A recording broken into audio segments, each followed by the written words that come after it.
Atėjo laikas apie darbuotojų ir organizacijos sinergiją kalbėti žmogiškai. Paklausyk, šiandien būtent tai ir darome čia, tinklalaidėje Žmogiškai.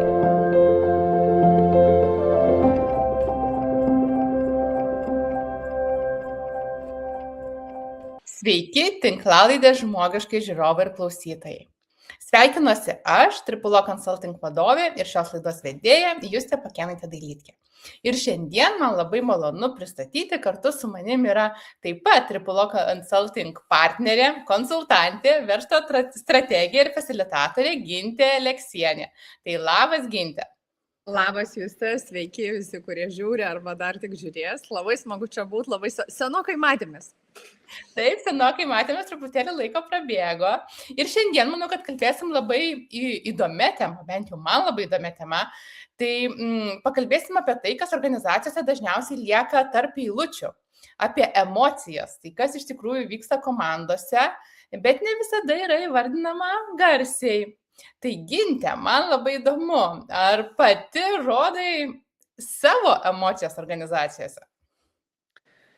Tikrai taip, per laiką aš išmokau, gal reiktų pasakyti taip, gal iš kito pusės apversiu, ar ne? Kažkada aš tiesiog supratau, čia jau aišku, prieš tai aš apie tai negalvojau, bet kai tapau pati vadovė, aš tada turėjau su tuo kažkaip tvarkytis, nes žmonės ateina su tam tikrom emocijom ir atitinkamai aš po to turiu tam tikras emocijas, tai aš per laiką tiesiog išmokau kalbėtis apie tas emocijas, dėl to, kad jos niekur nedingsta. Aš apskritai esu šalininkė požiūrio, kad organizacijos yra apie santykius, o santykiuose emocijų būna visokių, ar ne? Kartais mes peržengiam kitų ribas arba kiti mūsų, kartais ten pasakom kažką ar nesakykim, tai vat čia yra turbūt ta vieta, kur aš nesistengiu slėpti savo emocijų ir dažniausiai pasakau, kad iš esmės arba supykau, arba man nepatinka, arba dar kažkas.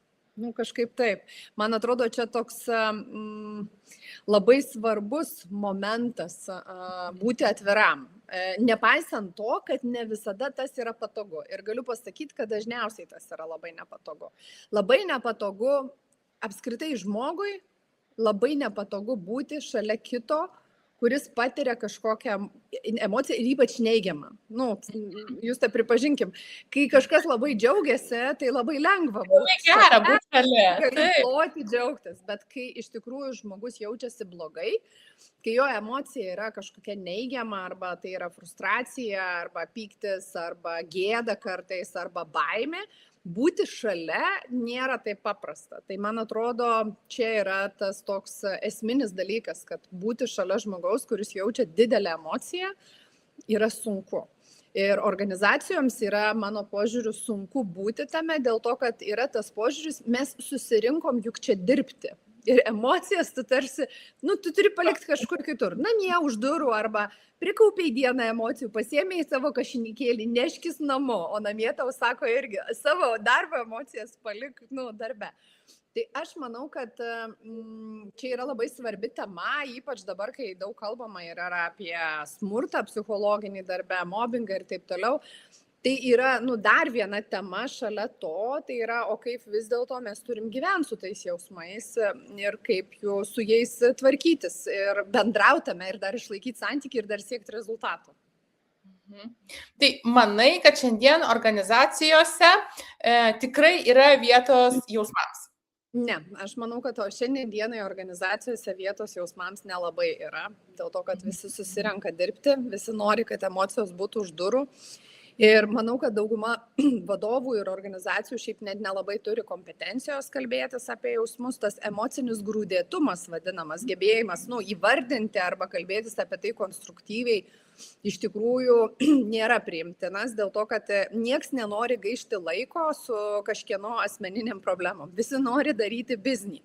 Ir šiaip dar vienas toksai svarbus momentas, kad kodėl organizacijose nėra tam vietos, tai dažniausiai dar ir dėl to, kad mes kaip vadovai irgi patiriam daug frustracijų, su savo nesugebam tvarkytis, bet dar ir su kažkieno kito. Tai taip, dėja tenka pripažinti, kad organizacijose refleksijai, emocijai, pokalbiui vietos yra mažai, nepaisant to, kad organizacijos visos labai aiškiai deklaruoja, kad mes norim turėti teigiamą atmosferą darbui, mes norim turėti pozityvę darbo atmosferą. Nu, nes, sakykime, visi tiki, ar ne, kad jeigu žmonės jausis gerai organizacijai, nu tai va tada rezultatas bus geresnis, kas iš principo yra tiesa, nes kai tu jautiesi gerai, kai tu jautiesi laisvas, tu gali kurti, bet turbūt jūs tas sutiksi, kad laisvas jautiesi tada, ne tada, kai savęs dalį turi kažkur padėti sandėliuke ir užsidėjęs tą tokį, kaukę, ypač šio laikinio to tokio noriu pasiekti, noriu padaryti, visą hustling kultūrą ir net tą prasme, kur mes pavarysim, mes varom, mes dirbam, darom ir taip toliau, o visa kita į sandėliuką. Tik tai problema atsitinka tokia, kad kartais tas sandėliukas nebetalpina. Ir tada žmonės išeina iš organizacijos, tada organizacija sako, šitas buvo kažkoks keistas, žmogus sako, organizacija buvo lieva, ne okei. Tai taip ir gaunasi, kad mes kartais per daug stengiamės turėti teigiamą atmosferą, ir atitinkamai susikūrėm tą vadinamą fake positivity, ar ne, kur deklaruojam, kad pas mus viskas fainai, bet realybė yra tokia, kad nėra vietos labai didelė ir svarbiai žmogaus daliai, kuri kaip tik ir lemia kūrybiškumą, saugumą ir taip toliau. Tai paminėjai dabar terminą fake positivity, ne? Tai jeigu tau reikėtų apibūdinti, kaip tu apibūdintum, ne, mūsų klausytojams, kas yra tas terminas, ne, fake positivity, kaip tu jį apibūdintum? Iš žmogaus perspektyvos apibūdinti pakankamai lengva. Žinot, kaip yra, jeigu leisi Juste, aš taip išsireikščiau labai laisvai. Tai jau reiškis. Jo, tai kai viduje verda šūdas, atsiprašau, bet išorėje aš užsidedu gražią šypseną ir sakau, viskas nuostabu, darykim, dirbkim, ar ne? Bet čia yra toks fake positivity. Dar fake positivity yra tada, kai įsivaizduok, esu turėjus tokių susitikimų, kai susirinkime yra žmonių, daug žmonių, ir įvyksta kažkas. Pavyzdžiui, kažkuris žmogus leidžia savo sakyti kažkokius ypatingai neigiamus komentarus, ar ne, sakykime, arba kritiką, ir tada staiga kažkas, tai viskas čia yra gerai, keliaukim toliau, koks mūsų kitas klausimas, ar ne? Ir čia su tuo sustabdymu, tokiu nieko aš blogo nematau. Mano klausimas yra toliau, o ką mes po to su tuo darom? Ką mes darom su tuo, kas įvyko, pavyzdžiui, kritika ar dar kažko. Ir paskui, žinok, įvyksta taip. Kitas susitikimas, visi apsimeta, lyg nieko nebuvo. Ne? Tai kai organizacijoje pradeda kauptis tokių daug situacijų neišspręstų, emocinių, kada kažkas kažkam kažką pasakė, kažkas pasijuto, kažkas bandė, pavyzdžiui, pasakyti, kad ir konstruktyvę kritiką idėjai kažkokiai, arba kaip mes čia galėtume judėti toliau su šitu klausimu. Ir buvo, pavyzdžiui, nukirstas, ne? Čia nesąmonė. Tu čia dar tik pirmi metai pas mus. Ne, pas mus taip nedaroma, ar ne? Kas atsitinka, žmogus pradeda, spausti, į tą sandėliuką trombuoti tą neigiamą emociją. Bet, nepaisant to, kad visi supranta, jog dramblį kambarį turim, ar ne? Jo, aš labai dažnai sako, kad yra dramblys kambarį, bet niekas nešneka. Niekas nešneka, visi šypsosi ir sako, mes, tai kuo čia tie žmonės, šiaip pas musgi tai fainai yra dirbti. Tai fake positivity ir yra apie tai, kai vyksta dalykai, visi jaučia, bet visi apsimeta ir visi šypsosi. Ar prisimeni, nežinau, kažkokią istoriją, kai tu pirmą kartą darbę pamatėjai, kad tas, frazė viskas gerai, iš tikrųjų nėra viskas gerai? Gal konkrečios taip negalėčiau įvardinti tokios labai konkrečios, bet tikrai ne vienoj komandoje esu tą mačiusi, ypač kai dirbu ir su klientais. Ir mano darbas ir būna toksai per tokį, nes turbūt, šiaip ar taip neišvengiamai apie tai kalbėsim, tai gal aš labiau link to ir nukreipsiu. Žinai, kai žmonės sako, viskas gerai, bet mūsų vadovai nėra labai atviri, arba mūsų komandos nėra atviros, ne? Mes kalbamės, prašom žmonių idėjų ir jie, nelabai kuo dalinasi. Tai aišku, yra klausimas, kodėl. Bet šiaip mūsų viskas komandų yra gerai. Viskas šiaip gerai yra. Tai šitas tikrai dažnai atsitinka. Aš manau, kad kiekvienoj komandoj būna tokių momentų. Ir Aš tai visada esu už tą realizmą. Nu, ką tai reiškia? Tai reiškia pripažinti savo, kad gal nėra taip jau gerai. Taip. Bet tai nėra bloga vieta būti. Nu, ta prasme, tai reiškia, kad net jeigu dabar mes turim įtampą, nesusipratimą, situaciją, tai nereiškia, kad mes negalim judėti toliau. Tai tik tai reiškia, kad užtruks šiek tiek laiko. Aš čia vieną dalyką noriu užakcentuoti. O gal vat, ir turiu visai neblogą pavyzdį. Vienoje komandoje, kurioje teko dirbti, vienas kolega, jisai, nu, taip labai jautriai reaguodavo į klausimus. Ta prasme, jautriai tai reiškia ekspresyviai, ar ne? Jeigu, pavyzdžiui, jo darbo atžvilgiu būdavo koks nors komentaras, pavyzdžiui, kažko trūksta, ne? Tai jisai vat reaguodavo visada taip, kodėl čia, kodėl jūs norit visada ten padaryti taip, čia nesąmonė, šitos dalies nereikia, čia viskas padaryta gerai ir kas ką tik įvyko, ar ne? Ir beje, po to, kas atsitikdavo, dažniausiai visi kiti nutildavo, klausimas čia ir sustodavo, nes, nu, žmogus tikrai turėjo stiprią charizmą. Ir tada visi vat vėl grįždavo į tokį, tarsi viskas gerai, niekas apie tai nekalba, ar ne? Bet iš tikrųjų, jeigu mes paanalizuotume, kas vyksta su tuo žmogum, tai tiesiog konkretus, vat, aš dabar galvoju konkrečiai apie tą žmogų, jis tiesiog nemokėjo konstruktyviai išreikšti savo emocijos, nes kas atsitinka, kai tu gauni, nu, vat, pavyzdžiui, pastabą, kad kažko trūksta. Mesgi negalim visko žinoti. Tikrai ne. Ir normalu yra kažko neįdėti. Tai konstruktyvus atsakymas be reakcijos būtų iš esmės, okei, aš išgirdau, matyt, kad reikės pridėti kitam kartui, niekada apie tai negalvojom, važiuojam toliau, ne? Viskas. Bet kadangi žmogus viduje turi kažkokį, ne tai kad nuoskaudą, bet galbūt nepasitikėjimą savim, gal jis labai asmeniškai priima, kas atsitiko. Ar blogą patirtį, žinai, iš kitur atsineštą. Labai gali. Tai kas atsitinka, tai žmogus sureaguoja. Aš visada sakau, reakcija nėra lygų elgesys. Kodėl? Todėl, kad reiškia, kažkoks jo mygtukas buvo paspaustas, žmogus sureagavo, aš tą vadinu irgi, iš manęs visi juokiasi, varlė iškrito iš burnos, nu tai reiškia, kad aš sureagavau emociškai. Neracionaliai, ne kažkaip apgalvojęs, o emociškai. Ir beje, noriu atkreipdėmėsi, kad tai paveikia ir verslo rezultatą. Ir kadangi niekas su to žmogum nepakalbėjo apie tai, okei, o kaip tu jautiesi, kas čia atsitiko, ne?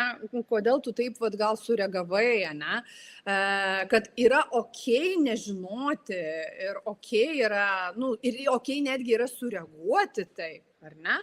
Taip. Tai vat, tas klausimas ir nepasistumėja, iš esmės, tai čia yra keli dalykai. Pirma, kad mes kaip žmonės, kaip darbuotojai dažnu atveju, prastai pažįstam savo emocijas arba sunkiai galim jas įvartinti.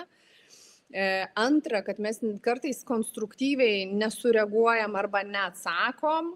Trečia, mes nieko nedarom, kai atsitinka. Nes pavyzdžiui, nu, kas galėtų atsitikti po tokios, jeigu aš tai, pavyzdžiui, sureaguočiau, po kažkurio laiko aš tikėtina vis tiek ateičiau ir sakyčiau, okei, gal aš pasikarščiavau, gal čia ir geras dalykas, kurį reikia įtraukti, ar ne, nu, man kažkaip.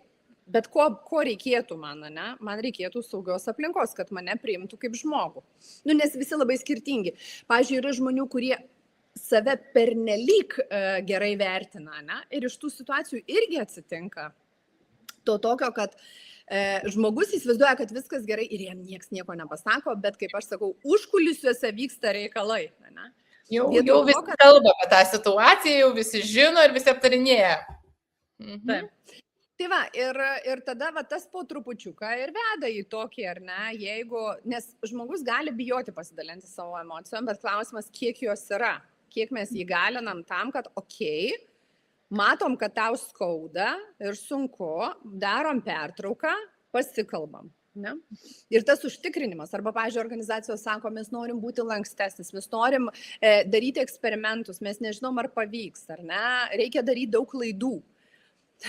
Ir kas atsitinka, nu ne visada paeina, dėl to, kad tam, kad tu galėtum klysti, o suklysti niekam nėra faina, nu, įsivaizduok, kad nei tam, kuris save pervertina, nei tam, kuris savęs neįvertina arba ten turi žemę savivertę, nei vienam, nei kitam iš esmės klysti nėra labai geras, fainas kelias. Ne? Ir tada, jeigu nėra vietos kalbėtis apie tai, jeigu vadovas neužtikrina, kad tai yra okei, ir neparodo to emocinio supratimo, tada ir pradeda formuotis toksai, žinai, kad turim varyti, iš nosies kraujas, varom, emocijų daug sandėliukė ir tada jau pradeda tas darytis toks, kaip, žinai, kaip nevaldoma upės srovė, ar ne? Žmonės pradeda pyktis, atmosfera kaista, viskas blogėja ir panašiai. Tai vad grįžtant prie to, aš visada žaviuosi organizacijom, kurios sako, žinai, mes turim biškį čia problemų komandoje, gal mes galim kažkaip konstruktyviai apie tai pasikalbėti. Na? Ir tas vat mokymasis kalbėtis, kaip aš jaučiuosi. Tai nereiškia, kad kažkas turi išspręsti tą klausimą, bet tai yra galėti pasakyti. Galėti pasakyti, kad man nepatinka. Taip.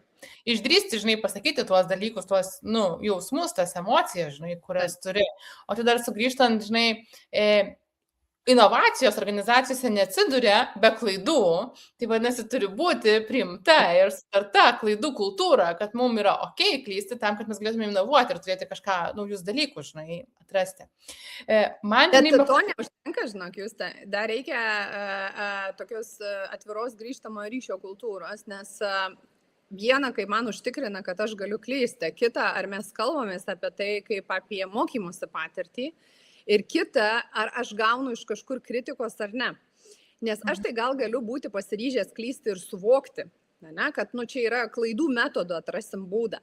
Bet jeigu organizacijoje yra žmonės, kurie mėgsta kritiką, nekonstruktyvų grįžtamą į ryšį, nekonstruktyvų grįžtamą į ryšį apie tai, ką mes padarėm, arba kaip mums atrodo, bet tą tokį, kad čia nesąmonė, arba čia nesąmonę padarėt ir taip toliau. Jeigu žmonės nuolat gauna tokius komentarus ir kritiką ir irgi nėra stabdoma, tikėtis inovacijų kažkokių ypatingų arba ten kažkokių paieškų irgi labai sunku. O kaip manai, kas pirma, nes man taip, žinai, beklausant, man pirma toks klausimas, žinai, kirba galvoje, ar pirmas žmogus ateina su savo visom emocijom į darbą ir jis jas nebijo, kaip aš sakau, būna drąsus, jeigu aš šiandien blogos nuotaikos, šiandien man blogai, aš tą parodau, ar organizacija pirma, žinai, sako, kad mes priimam visas emocijas. Kas pirmas žmogus ateina ir organizacija, žinai? Tai yra, man atrodo, dual dalykas, ar ne? Kartais užtenka, kad ateitų vienas žmogus, kuris pakankamai turi tokios emocinės kompetencijos, emocinio grūdėtumo, save gerai pažįstant, kažkokį vidinę ašį turi, ar ne? Ir jis aplink save jau gali susikurti labai daug, jisai gali pats demonstruoti, ar ne? Tą dalymasi, ar ne? Kad, žiūrėkit, aš blogai jaučiuosi su šita situacija. Man ne okei. Aš noriu kažkaip pakalbėti apie ją, ne? Nes iš tikrųjų tai, ko užtenka, kartais galėti pasakyti ir čia nereikia nieko, kaip čia, taisyti, fiksinti. Nereikia fiksinti, žinai. Kartais užtenka apie tai. Jo, kad žmogus būtų išgirstas, pamatytas ir tiek žinių. Ne, daugiau nieko čia ypatingai nereikia. Apie kokį klausimą mes dabar nagrinėjame? Ar žmogus ar organizacija pirma, žinai, ir tu sakai, kad tai yra dualumas. Jo, dualumas. Tai žmogus ateina ir kitas dalykas yra pati organizacija. Tai jau čia organizacija yra trupučiuką kompleksiškiau, dėl to, kad organizacija yra, žinai, mašina, ne? Nesvarbu, ar jinai didelė ar maža, ir joje yra daug žmonių. Kuo didesnė organizacija, tuo, sakykime, yra sunkiau tą daryti, dėl to, kad tu turi labai daug vadovų. Šiaip vadovai labai didelę įtaką daro, kad ir kaip ten bebūtų, ir kad ir kaip dažnai tie vadovai dabar yra skalbiami už tai, kad trūksta grįžtamo ryšio, nepozityvu, neįtraukia, nepadaro. Bet šiaip, tai tokia ta rolė, ar ne? Tai yra atsakomybė, nes darbuotojai, jie vis dėlto, nepaisant, kad plokščia organizacija, sakykime, pakankamai. Bet darbuotojas visada žiūrės į vadovą kaip į tam tikrą authority, ar ne, kaip į žmogų turintį įgaliojimus priimti sprendimą, patvirtinti ir taip toliau. Ir čia niekaip negalima to pakeisti. Tai vadovas iš esmės jisai turi labai didelę įtaką, kiek jisai palieka vietos, kiek jisai leidžia, įgalina, kiek jis pats gali. Tai jeigu taip žiūrėt, ar ne, kaip šitą rebusą spręsti iš organizacijos pusės, tai jeigu jūsų vadovai turi emocinį grūdėtumą, didina emocinę kompetenciją, ar ne, jeigu jie išmoksta vesti pokalbį apie tai. Jeigu jie išmoksta būti su nepatogiom emocijom, nebandant parduoti, nes geriausias pavyzdys yra iš pokyčių.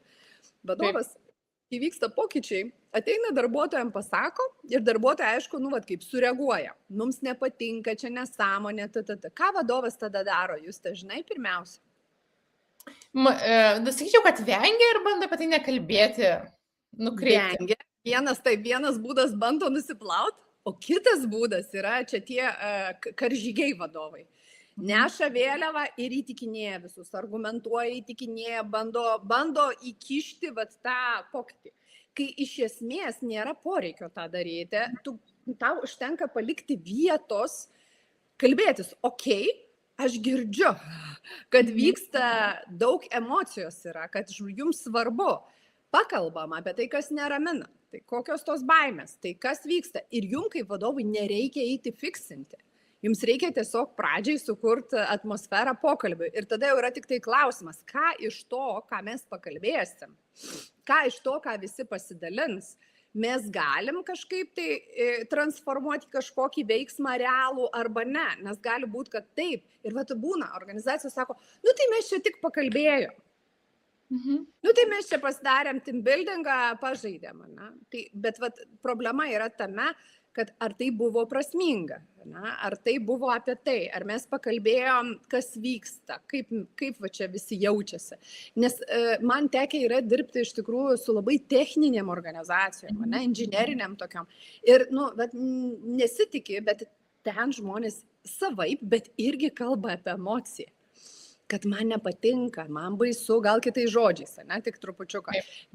Apie tai yra, kad tai yra. Ir per pokytį, kai mes bandom žmogui sukišti savo pokytį, norą arba what has to be. Parduoti idėją kažkokią.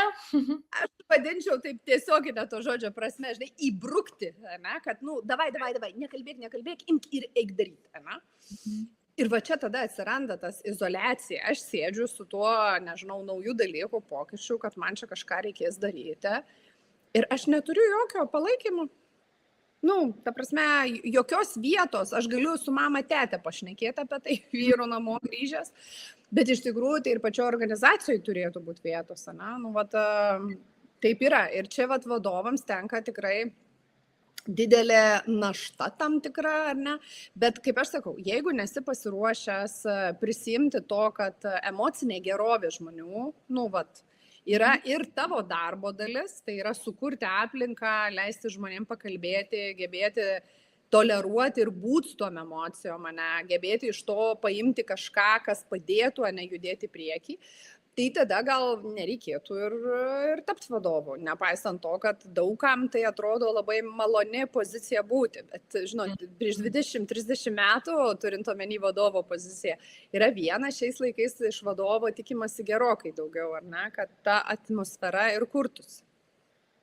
Bet, tai beklausant, aš galvoju, kodėl taip vyksta, kodėl vadovai, nekalba, nesukuria tos erdvės, kalbėtis, Ir man taip peršasi mintis, čia galim padiskutuoti, ar nėra taip, kad, jie nemoka to daryti, nežinau, neturėjo kažkokio pavyzdžio, iš ko galėtų pasimokinti, kaip tai atrodyti. Tikrai niekas neateina ir nesako, dabar gal paturėkim mokymus, kaip čia su tom neigiamom emocijom tvarkytis, Reta organizacija, kuri ateis ir pasakys, kad mums tokių mokymų, reikia. Tai mokyklose mūsų irgi nemokė tikrai, kaip ten tvarkyti su emocijom. Čia yra darbai, kuriuos turi padaryti, čia turi išmokti daryti, dirbk. Vietos emocijom nebuvo, tai gal tikėtina, kad ir tą atsinešam į organizacijas. Vienareikšmiškai. Ta prasme, aš manau, kad čia yra toks, mūsų visuomenė keičiasi po truputį, ar ne? Iš esmės. Tai ir organizacijose taip pat, kad mūsų nemokė, mes nežinojom kaip. Jeigu mes perkeltume apskritai diskusiją netgi santykių temą, ar ne? Pavyzdžiui, porų santykių temą. Tai anksčiau kokios emocijos yra, viskas labai aišku, ypač dar prieš 100 kokį metų, ta prasme, ekonominė sąjunga ir važiuojam, ar ne? Šiaip labai galima prilyginti, nes dabar, darbas irgi tam tikra prasme tai yra ekonominis susitarimas. Tai yra mainai iš esmės ir tarsi nieko asmeniško. Tik tai problema kokia, mes nebe industriniam amžiui gyvenam. Supranti, anksčiau jeigu buvo mainai, pavyzdžiui, fabrike tu dirbi, atėjai, tau sumokėjai už laiką, kad tu kažką dėliotum, vežiotum, darytum, rašytum, iš principo. Tai šiais laikais mes kalbam apie tai, kad mes norim komandų, kurios kuria vertę.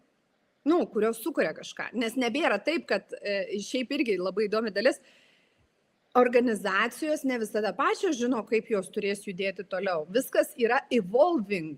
Tai reiškia, vystosi darant.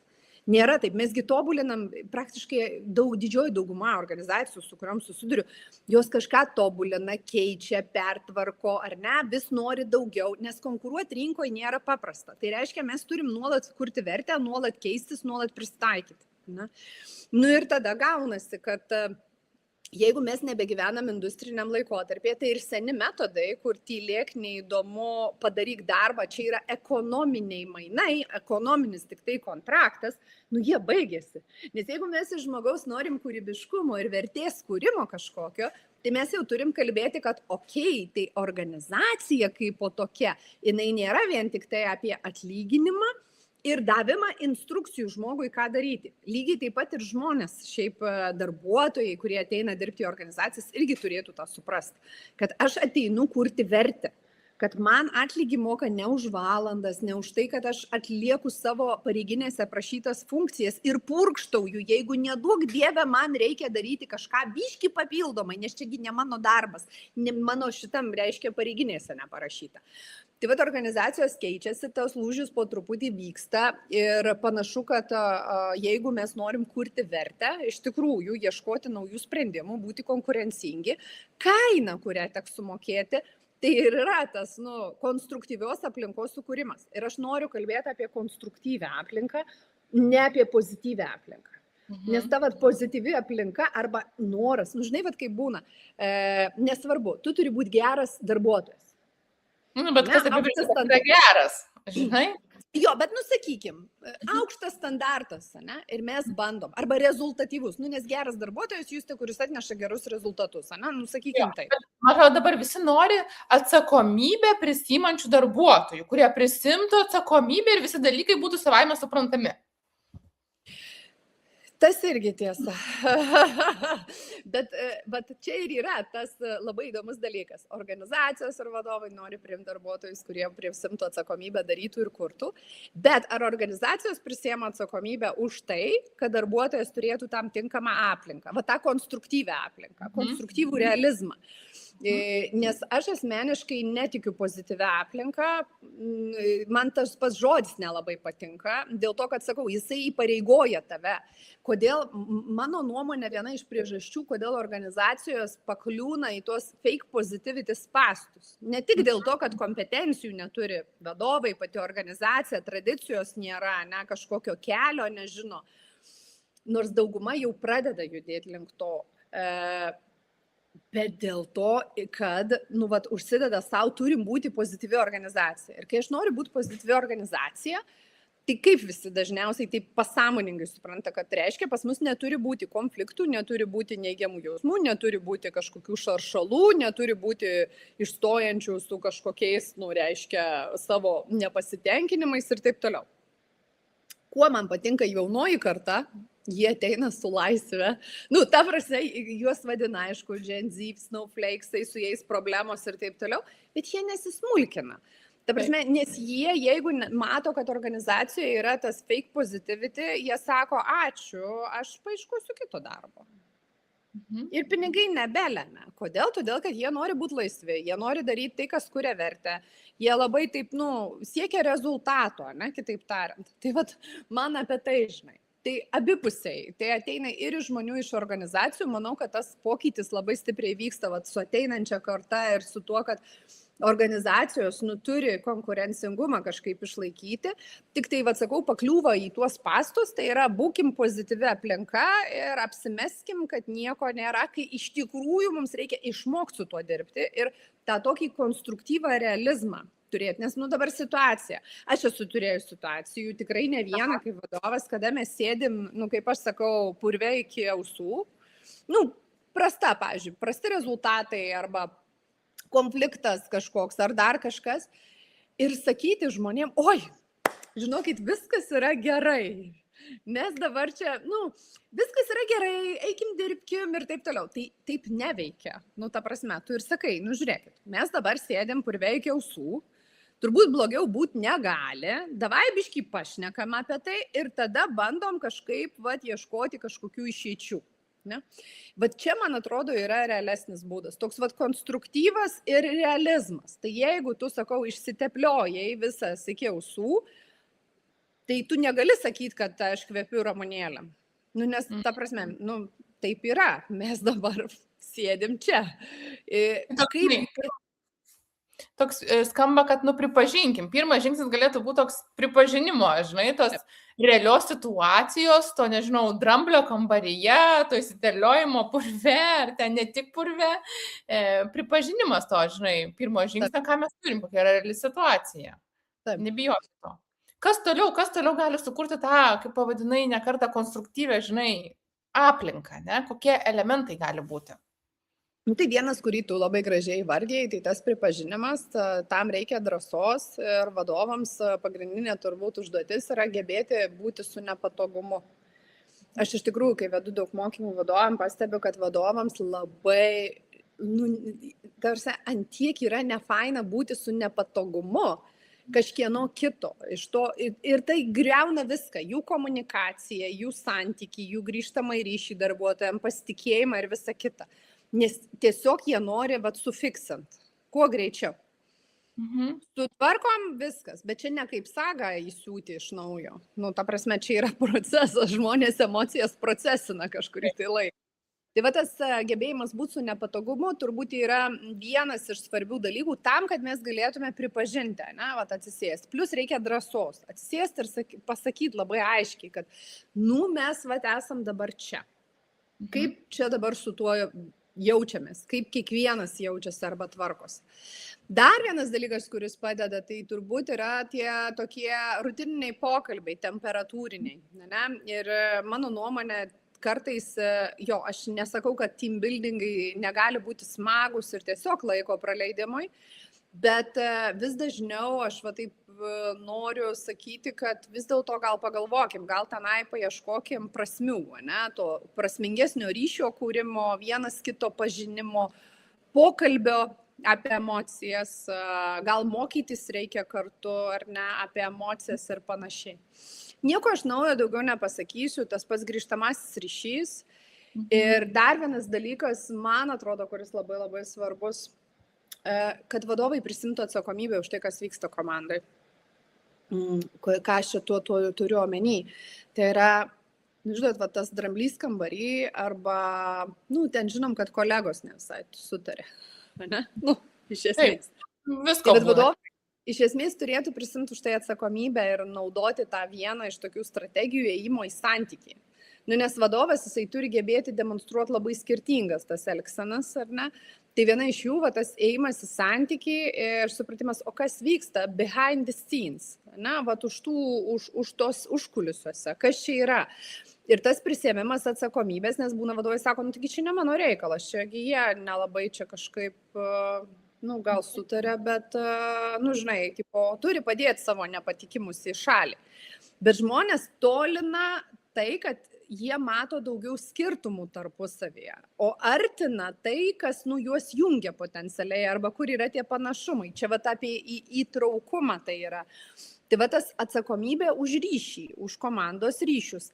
Ir čia aš nekalbu apie tai, kad žmonės turi tapti draugais, kad žmonės turi leisti laiką kažkaip. Ir čia dar viena dalis yra, kur nebūtinai žmonės turi dalyvauti po, oficialus. Įsivaizduokime, ketvirtadienį organizacijoje yra komandinis įvykis, komandinis eventas, mes turim, kokią sesiją, ar ten pramogą, ar dar kažką, ar ne. Ir yra, kaip aš vadinu, oficialioji dalis. Darbo metu, kada mes investuojam laiką į ryšių kūrimą, į pažinimą ir taip toliau. Ir ne visi žmonės eis į after party. Ne visi eis į dusgytės. Kodėl? Todėl, kad ne visi turi tiek vietos santykiui. Tai reiškia, nes mes vieni esam labai ekstravertiški, mums labai to santykio reikia daug, kiti labiau intravertiški, jiems reikia mažiau. Tai čia reikia irgi suvokti, kad mes negalim galvoti apie žmonės, šitas tai niekada neina į mūsų duškės. Neina, bet tai nereiškia, kad su juo kažkas yra blogai. Ar ne? Čia irgi apie tai, kad mes kartais verčiam žmonės dalyvauti kažkokiuose užsiėmimuose, ypač po darbo, kada jie gali pasirinkti, kur ir kaip tą laiką leisti. Jeigu faina ir bus, jeigu ne, tai ne. Ta prasme. Bet čia kartais ir pakliūnam į spastus ir vadovai pakliūna, nes jie pradeda, tai šitas nelabai įsitraukęs. Arba paimkim dar pavyzdį. Tas pats ketvirtadienis, įsivaizduok, mes turim užsiėmimą, kaip komanda, kokį nors team buildingo užsiėmimą, su prasmingų pokalbių, pažinimų, kokį nors, nežinau, kažką daro. Ir kažkuris darbuotojas išreiškia, kalbamės apie tai, kad bus, ir kažkuris darbuotojas išreiškia, susitikimo metu, kad, žinai, man tai atrodo nesąmonė, aš visai nenoriu dalyvauti šituose užsiėmimuose. Ir, čia jau tam tikras neigiamas jausmas buvo išreikštas. Taip. Man nepatinka, ne? Ir kas atsitinka? Tai arba vadovas bando užglaistyti, arba sako, kad ne okei, arba mes tada kalbamės, okei, tai gerai, kas tave neramina ir gal tet reikėtų pakalbėti, nes reiškia, su žmogum kažkas vyksta, ne? Kažkodėl jis, nenori, gal jis jaučia įtampą, gal jisai su kažkuo nesutarė, gal jisai darbų turi labai daug, arba jam tiesiog natūraliai komandiniai užsiėmimai atrodo, laiko švaistymas. Ir viskas su tuo yra gerai. Dabar tik tai klausimas, ar ne, kokį aš standartą arba lūkestį kaip vadovas nustatysiu. Kad aš tikiuosi, kad mano komandoje mes į mūsų komandinius užsiėmimus darbo metu reaguosim taip pat, kaip ir į bet kokią darbinę užduotį. Nes tai yra darbo dalis. Ne? Ypač, kad tai yra darbo metu. Tai čia. Taip. Ir dar vienas dalykas, labai gerą esu išgirdus, tik neatsimenu kur, kažkur turbūt interneto platybėse, kad, žinai, sako, protingi žmonės iš tikrųjų nelabai gali dirbti kartu. Kvaili, iš esmės gali dirbti kartu, protingi nelabai. Ir vadovo darbas yra padaryti taip, kad tie protingi žmonės dirbtų kartu. Ypač, kai mes kalbam apie top vadovų komandas. Ir aš ką pastebiu, kad top vadovų komandos labai dažnai prasižiūri šitą vietą. Arba pagrindinis vadovas. Nes jeigu mes tai pažiūrėtumėm į organizaciją, tai vadinami pirmo lygio vadovai, jie dirba tiesiogiai su žmonėm.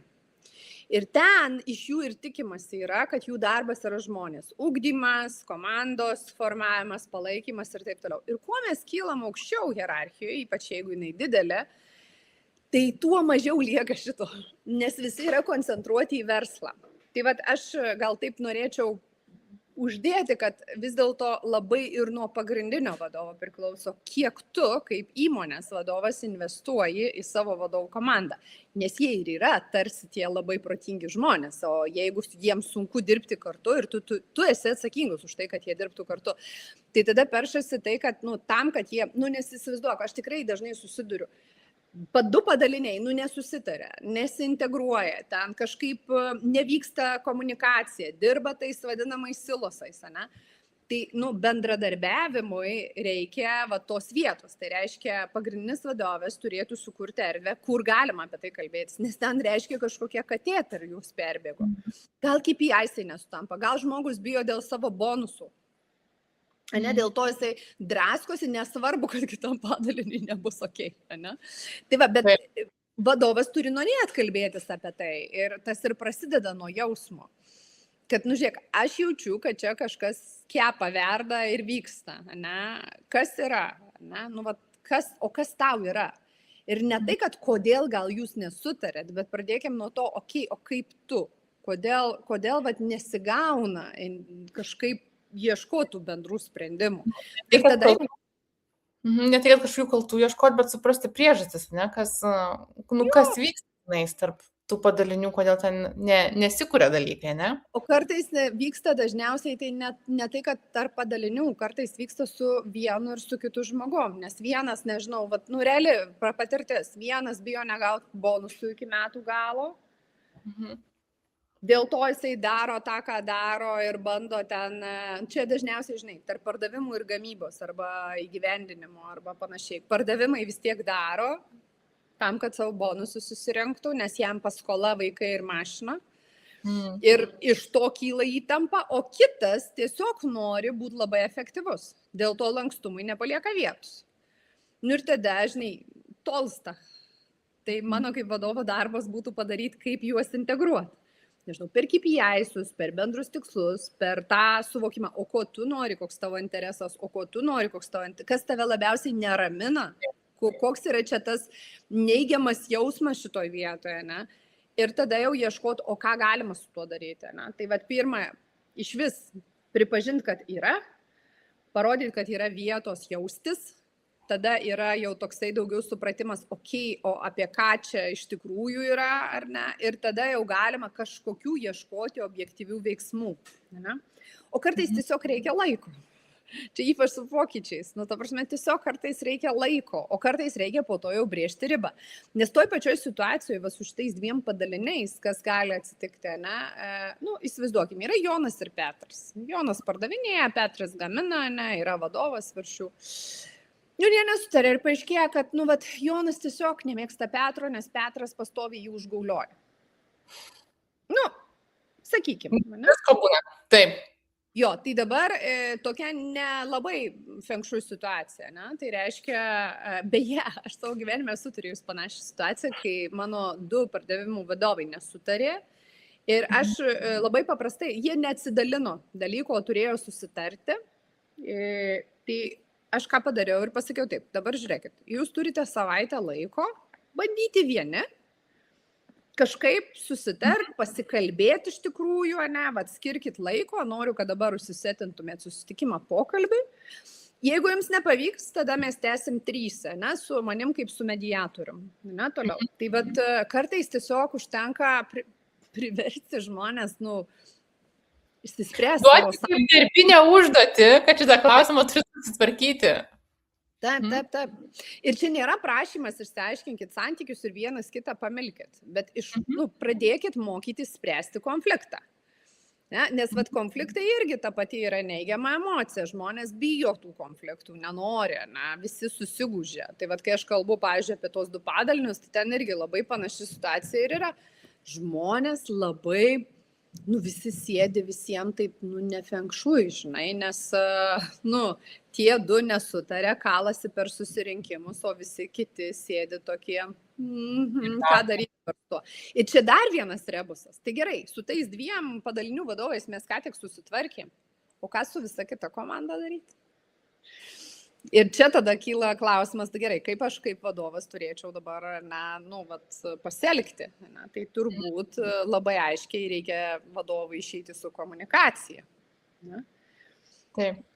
Pageidautina tada, kai jau yra sprendimas, ne, bet grįžti pas komandą ir sakyti, žinau, kad kažkurį laiką mes patyrėm tam tikrą įtampą dėl Jono ir Petro, ne, nu, tam tikro nesutarimo. Ne. Tai mes vat, aiškiai su jais sutarėm, kad jie turi išsiaiškinti, dabar išsiaiškino, ar ne, ir mano kaip vadovo užduotis ir įsipareigojimas yra padėti jiems toliau palaikyti tą konstruktyvę aplinką, net jeigu toliau bus nesutarimų. Ką aš ką tik padariau, parodžiau, kad yra vietos nesutarimui, bet mūsų komandos standartas yra toks, kad mes iš principo spręsim, judėsim ir aš nepaliksiu tiesiog, ar ne? Nu, vat, čia gaunasi taip, kad tu turi būti kaip toks saugotojas tos aplinkos, ne? Kad yra vietos tam. Nu, ir kūrėja, žinai, nes, nu, tu kuri tą tokią aplinką, ne? Kaip tu paminėjai pokalbio pradžioj, nu, tą saugią aplinką, kur galiu išsakyti ir neigiamas emocijas, ir teigiamas emocijas. Jeigu yra neigiamas emocijas, vis tiek jos bus sprendžiamos, ne, ar emocijos, ar situacijos, ne, kurios yra, kad jos bus įsprendžiamos. Ir manau, kad dar labai svarbu nepalikti vietos interpretacijom, ne? Nes, kaip pasakėjai, kad išnešti tą komunikacinę žinutę pakalbėti, manau, kad čia yra labai, nu, svarbi dalis, nes kiekvienas savo istoriją po to savo galvoj susikuria, žinai, labai labai greitai. Taip. Kaip palikti tokią kultūrą gal net, žinai, kurti, kur, kaip mes norim, kad organizacijoje, žinai, būtų. Tai nežinau, gal turi kažkokių dar patarimų, nu, kaip kurti tą, žinai, kultūrą, kur žmonės drįsta atvirai komunikuoti, išdrįsta pasakyti arba tas pačias emocijas išreikšti? Vienas paprastas dalykas tai yra mokytis saugioje aplinkoje kartu. Labai paprastai simuliuoti tam tikras situacijas, pastatyti, diskutuoti saugiai, okei. Dabar susikurti, įsivaizduok, susėdam visi kaip komanda. Čia šiaip jūs tai gera mintis, gal reiktų pagaminti tokias korteles, bet galvoju. O, gerai, kortelės labai patinka. Yra, žinai, kur atsisėdam visi ir turim situaciją. Ne? Vienas iš mūsų kolegų dabar ką tik atsistojo, pasakė tą ir aną ir trečią. Pasidalinkim, kaip kiekvienas jaučiasi. Ne? Dabar, įsivaizduok, kad tai įvyko, kaip mes jaučiamės. Tai yra vienas kito pažinimas, gaunasi atvirumas. Okay, o ką mes darytumėm šitą situaciją? Ką tu darytum, jeigu tu būtum, nežinau, pavyzdžiui, vadovas, ne? Čia tiesiog komandui galima apie tai kalbėti. O ką tu darytum? O kaip tu manai šitą situaciją turėtų spręstis? Ir mes tada galim didinti tą savo tokį, plotį. Awareness tokį. Jo, awareness. Kitas dalykas, man labai patinka tas terminas emocinis grūdėtumas. Aha. Tai yra iš sukonstruotų emocijų teorijos, ar ne? Tai yra gebėjimas atpažinti daug skirtingų emocijų. Tai ne tik tai, kad esu piktas, liūdnas ir laimingas, bet iš esmės gebėti atpažinti, jaučiuosi nusivylęs, jaučiuosi, nežinau, pasibjaurėjęs šitą situaciją, ne? Ir taip toliau ir panašiai. Tai čia turbūt irgi yra įrankis pažinti paletę, ne? Tų skirtingų emocijų. Dar vienas dalykas yra turbūt gebėti irgi konstruktyviai, kai aš sakau konstruktyviai reaguoti, tai yra, aš žinau, ką reiškia, kai užverda emocija. Mes žinai, jeigu esi kelias dienas nedamiegojęs, buvo sunkus mėnuo, reikėjo daryti daug rezultato, tai turbūt mano gebėjimas valdyti emociją yra toks, šiaip savo. Toks Tai turbūt organizacijose turėtų būti toks pradėta, žinai, sąmoningumas irgi didinti, kad nėra blogai, kad tu kažkaip pasielgiai. Blogai ir, kaip aš sakau, ta grįžtamasis ryšys arba ribos turi pradedamos būti brėžti ne tada, kada įvyko, o tada, kai nieko neįvyko po to. Ne? Tai reiškia, mes turim irgi žmonėms sukurti tą atsakomybę už visų pirma. Šiaip, sutarkim, kad šiaip žmogus už savo jausmus yra atsakingas pats. Kiekvienas mes su jais tvarkytis. Ir aš sakau, ir jeigu reikia pagalbos, jos ieškoti. Šiaip labai faina, daug organizacijų tikrai suteikia žmonėm galimybę ir terapeutą pasiimti, ir pas psichologą nueiti, ir coacherį susiras. Ta prasme, su savo iššūkiais tvarkytis, kas yra nerealu. Tai jeigu yra tokia galimybė, tai reikia tų naudotis. Ne? Bet mintis turbūt yra tokia, kad aš esu, jeigu atsakingas už savo jausmus, o organizacija yra atsakinga už tai, kad jie nebūtų kažkaip nuvertinti. Ne? Taip.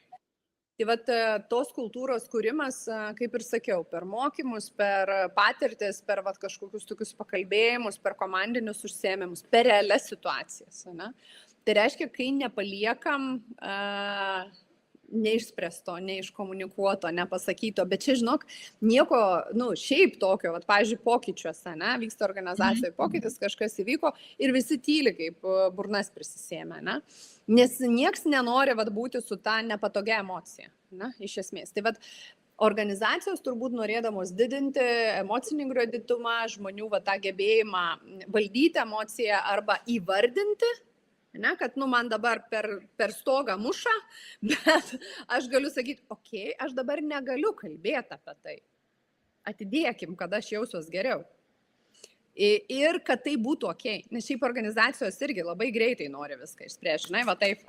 Įvyko, čiuk susitvarkėm. Bet kad reikia laiko, kad reikia iškomunikuoti, kad žmogus turi turėti vietos pagalvoti apie tai, jeigu kažkas atsitiko. Pavyzdys. Organizacija, bet turiu labai neblogą organizacija keičiasi, ateina daugiau vadovų, nes buvo mažesnė, dabar plečiasi, ne? Kaip tu įsivaizduoji? Duok man mintį, kaip jaučiasi tie žmonės, kurie anksčiau dirbo mažoje komandoje, o dabar turės dirbti dvigubai didesniai. Išsiskirsto funkcijų. Ta prasme, manau, vienareikšmiškai jie jaučiasi pamiršti, nes dabar visi susifokusavę į naujus, o tie jau dirba, jau žino, ką daryti, tai jau viskas tegul daro. Jo, ir dar viena problema, jie nebesijaučia tokie svarbus, žinai, organizacijose visi nori būti mėgiami, svarbus ir kompetitingi. Ir staiga, žinai, kai išsiskirsto funkcijos, aš jaučiuosi blogai. Tai vad organizacijos, vadovų komandos turėtų konstruoti, kad kai tu darai tokį dalyką, tu turi pagalvoti, okei, viena tema yra, kaip aš integruoju naujus, antra tema, kaip aš kalbuosi ir bandau racionalizuoti tą procesą, kas dabar su jumis, mėly mano draugai, kolegos, įvyks, kai tie prisijungs, nes, keisis mūsų sprendimai, dar kažkas. Ir tada po to reikėtų eiti į tas bendras sesijas, nauja komanda, o kaip mes sprendimus priimsim, o kaip jaučiamės dėl to. Žinai. Taip. Jo, tai matyt, kad labiausiai yra apie sąmoningumą, žinai, tokių kažkokių, žinai, į vertybės tu gal gali įsidėti atvirumą, bet ką tai reiškia. Ir atvirumas yra labai faina, bet mes turim svarbiausia žinot, ką mes darysim su tuo atvirumu. Kaip mes parodysim, kad mes esame atviri. Taip. Jo, bet man pabaigsiu mintį. Bet man atrodo, kad čia labai gerą idėją pasakėjai, kur man dabar taip skamba, žinai, galvoju, kad, kai mes darom bet ką organizacijoje, pirmiausia paklausti, kaip žmonės toje organizacijoje jaučiasi, kokius jausmus jie patiria. Nes šito klausimą, man atrodo, neklausiam, nes mes priimam sprendimus kažkokius racionalius, nukreiptus į verslą, nežinau, ten į plėtrą, į bet kuriuos, ne? Bet jeigu dar prie to visų sprendimų mes paklausim, o kaip šitoje situacijoje jaučiasi mūsų žmonės, ta komanda, tie žmonės, tai čia būtų, labai stipru, manau, tai pakeistų visą organizacijos tokio kultūrą, ne? Taip, tai keistų kultūrą ir keistų apskritai požiūrį, kaip mes darom dalykus. Aš esu pati patyrusi, sakykime, keliose komandose, kur kai pradeda žmonės kalbėtis apie tai, kaip jaučiasi ir sandėliukas šiek tiek tuštėja, tai nereiškia, kad nieko nesusikaupė tenai, nes mes ir patys pasirenkam. Tarsi neparodyti, nepasakyti ir nesuprocesinti savo jausmo. Ne? Nors šiaip jeigu tu nori jaustis gerai, tu turi procesinti, tu turi ieškoti kažkaip susivokimo, ne? Kažkaip susivokti, identifikuoti, paleisti tą jausmą ir taip toliau. Bet tada atsiranda daugiau vietos kitiem klausimam ir dalykam. Bet šiaip norėčiau pasakyti vieną dalyką dėl organizacinės kultūros. Aš pastebiu, kad versle šiuo metu ta organizacinė kultūra, šiaip labai populiarus dalykas, visi čia dabar susikoncentravę į organizacinę kultūrą. Fine, viskas tvarkoj. Organizacinė kultūra, vienas iš pagrindų yra vertybės, elgsenos ir taip toliau. Irgi viskas kaip ir neblogai. Bet kartais tas irgi sukuria tokį fake positivity, nes mes daromgi fainą projektą. Kai pasirašom, kaip žmonės norim, kad elgtųsi, koks yra standartas ir viskas su tuo būtų gerai. O mes paklausim, kaip jie jausis, nes kai kam yra bus pokytis, ne? Jeigu mano, nežinau, viena iš vertybių yra atvirumas ir viena iš elgsenų, kurią aš įsivardiju, ne? Tai reiškia, kai jaučiu, jog ten sprendimas, klausimas man nepatinka arba aš nesutinku juo, arba blogai jaučiuosi su tuo sprendimu, čia gal labiau toks klausimas, pavyzdžiui, turėčiau tą iškomunikuoti, ne? Kaip pavyzdys, nors aš šiaip, galiu rinktis, bet sakykim, kas bus, kai žmonės to nedarys, arba kaip padaryti, kad darytų, man neužtenka užsirašyti arba integruoti tai kažkaip į kultūrą, ne? Man vis tiek reikia. Ne, ar mes kaip tik tai klausim, kas yra ir mes tokį žmogų priimsim. Pas mus yra organizacijai viena iš vertybių yra atvirumas ir jinai visur pagrįsta. Ir atsimenu per vieną mūsų, tikriausiai gal ir tu gimtadienį atsimeni, kiekvieno gimtadienio metu mes ten atvirai dalinomės ir buvo naujas kolega, atėjęs 2 savaitės ir mes atvirai dalinomės. O, šokas.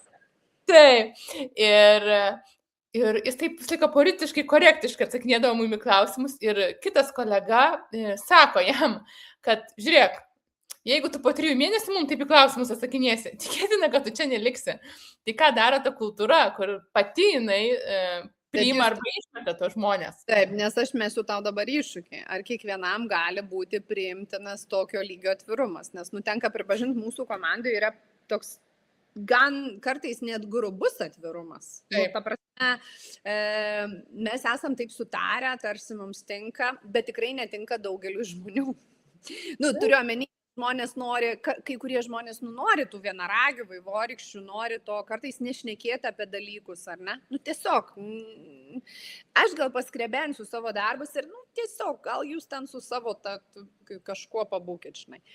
Bet taip, tada organizacijas išspjauna tokius žmonės, arba jie patys išeina, nes supranta, kad man per daug, man netinka. Tai gal tada čia irgi reikėtų padaryti tokį vieną svarbų momentą, ar ne, kad mes pradėjom nuo temos neigiami jausmai organizacijoje ir net tabu, tai jau perėjom iki organizacinės kultūros, žinai, kaip kurti tokią. Tai aš sakyčiau, kad gal nereikia užsidėti savo didelio jungo ir aš vis dėlto esu orientuota į verslą, aš vis tą paklausiu, ar man reikia, nes organizacinė kultūra arba vertybės, jos turi man strategiškai padėti pasiekti tikslo. Nes yra organizacijų, kurioms reikia inovacijų, labai stipriai ir ant to stovi jų verslas. Yra organizacijų, kuriuose reikia, bet tikrai ne tiek. Tai vadinasi, ir kultūra gali būti trupučiuką kitokia. Mes kitokios jos galim norėti, norim galbūt daugiau orientuotos, nežinau, į nuolatinį efektyvumo paiešką, ten pagerinimus arba procesų sutrumpinimą ar kažką. Ir aišku, tam reikia turėti vietos, bet tai visiškai nenuneigia esmės, kad organizacijos visos turėtų toleruoti tuos, sakykime, neigiamus jausmus. Kad žmonės jaustųsi pamatyti. Čia turbūt apie tai labiausiai yra. Žinai, nes jeigu aš esu pamatytas, kad ir blogoje situacijoje, aš vis tiek tada galiu dirbti, galiu kažkaip judėti į priekį. Bet organizacijos irgi turėtų nepersistengti, nes čia su tais neigiamais jausmais, iš tikrųjų, žinai, kur iš didelio rašto išeinam iš krašto. Norim pozityvios aplinkos, kurkim, ir žinai, kas tada gaunasi tas fake positivity, ne? Tada visi ten pasislėpia savo sandėliukose, kreato nuo savo emocijų ir taip toliau. Tai mes vieną kraštutinumą turim, bet mes jeigu sakom, duokim vietos, kad nenueitume į kitą kraštutinumą, vis dėlto darbas, verslas, jisai negali išspręsti žmogaus emocinių problemų, žinai, ta prasme, bet gali palikti vietos, ar ne, nepatogiem tarpusavio santykiams spręsti.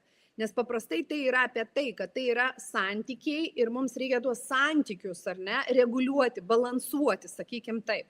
Tai tam ta vieta atvirumo yra reikalinga. Ir reikia suprasti, kad kartais atvirumas jis vienam gali būti faina pasakyti, bet tas atvirumas gali kitą paveikti. Tai vėl, aš sakyčiau, reiktų nepamiršti atsakomybės, neišeiti į kitą kraštutinumą. Perdėto atvirumo ir taip toliau ir galvojimo, kad aš čia galiu sakyti, ką noriu ir kaip noriu. Vis dėlto, kai tu išeini į visuomenę, į darbą, tai mes turim turėti tam tikrą atsakomybę, yra tam tikros rolės, taisyklės, lūkesčiai, Tai, tas subalansuoti taip šiek tiek reikėtų, ar ne? Taip. Tai čia, nes, žinai. Su tavim čia galim diskutuoti, bet jau žiūriu, mūsų pokalbis iš tikrųjų eina į pabaigą. Tai jei klausytojas atsineštų vieną iš mintį šio pokalbio, kokia ji turėtų būti? Nepaisant, kad mes kiekvienas esam atsakingas už savo jausmus ir savo nepatogumo tvarkymą, bet organizacijos turėtų padaryti daugiau vietos tam nepatogumui spręsti arba bent jau apie jį kalbėti. Tai turiu omeny, kad organizacija padaro vietos man pasakyti, kad man gal ne feng shui, aš bijau, man ne faina, man neįdomu gal, netgi. Bet iš kitos pusės siūlau kiekvienam organizacijos nariui nešti tą savo atsakomybę. Tai jeigu tau neįdomu, tai ką tu dabar su tuo darysi? Tai čia dar vienas dalykas organizacijoms mintis. Coachingo įrankiai vadovam arba galėjimas nukreipti žmogų yra nuostabus įrankis. Kodėl? Todėl, kad aš kaip vadovas, sukurdamas atvirą aplinką, galiu vėliau žmogų nukreipti šiek tiek, padėti jam atrasti kažką. Tai nereiškia, kad vadovas turi tapti psichoterapeutu. Čia dabar irgi sklando tos bairės, žinai, kad vadovai dabar jau psichoterapeutais turi būti, bet ne. Čia yra apie tai, kad aš galiu nukreipti ir žmogus pats, toliau turi spręstis. O jau po to kitas klausimas, kas atsitinka, jeigu mums nepavyksta, ne? Ta prasme, čia jau kita istorija, kita tema. Bet, tai va, šitas gal turbūt. Taip, puikiai. Ačiū tau už įdomią, gilę mūsų diskusiją. Palinkėsiu mūsų klausytojam priimti visus jausmus, turėti visus jausmus, nebijoti jų parodyti organizacijai. Jeigu turite tų dramblių kambariuose, apie juos pradėkit kalbėti, kad taptų ryškesni ir galiausiai turėtume mažiau tų jausmų uždarytų sandėliukuose. Tai ačiū, Gintė. Pavasarinė tvarka. Taip, reikia persitvarkyti, ne tik tai susitvarkyti aplinką, bet ir savo vidų peržiūrėti. Tai ačiū, Gintė, kad buvai kartu su mumis šią valandą. Ačiū mūsų klausytojams ir pasimatysim kitose tinklalaidės laidose. Iki. Iki. Ačiū, kad buvai kartu su Tripilo Consulting ir mano kuriama tinklalaidė Žmogiškai. Mūsų įrašus gali klausyti visose tinklalaidžių platformose. Atmink, žmogiškai ir niekaip kitaip.